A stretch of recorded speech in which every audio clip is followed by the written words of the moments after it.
আসসালামু আলাইকুম রহমতুল্লাহ। আজকের ভিডিওতে আলোচনা করব গরুর হিসাব নিয়ে।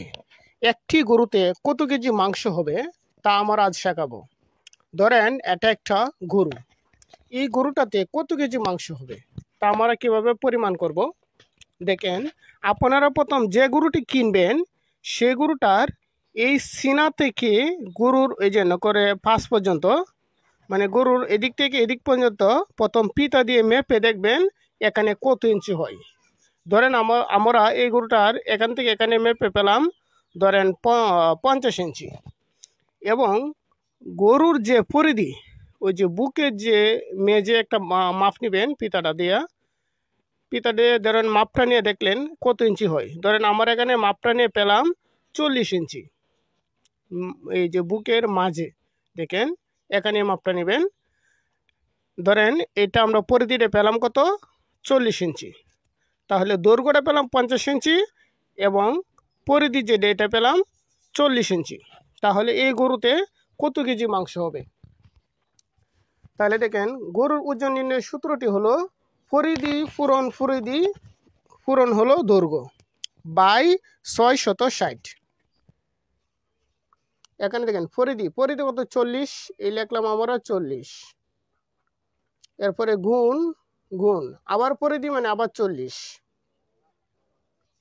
আবার গুণ দৈর্ঘ্য মানে কি এই যে লম্বাটা হলো কত 50 ইঞ্চি। আর নিচে আছে 660, এটা হলো সূত্রের 660। এবার কি করতে হবে, 40 40 50 এই তিনটি সংখ্যা গুণ দিতে হবে। এই 40 গুণন 40 গুণন হলো কত 50। তাহলে এই তিনটা গুণ দিলে আসে 80,000।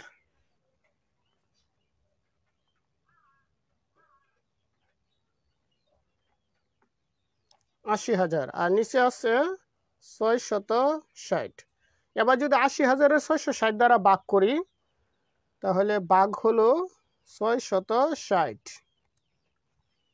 তাহলে আসে 121.21, 121.21। তাহলে এই গরুতে মোট মাংস আছে 121 কেজি। 121 কেজি। আমরা যদি মন বাহির করতে চাই তাহলে 121-রে 40 দিয়ে ভাগ করতে হবে। আমরা জানি 40 কেজি সমান 1 মন, তাহলে ভাগ হলো 40, তাহলে আসে 3 মন। তাহলে আসে 3 মন, 3.03 মন।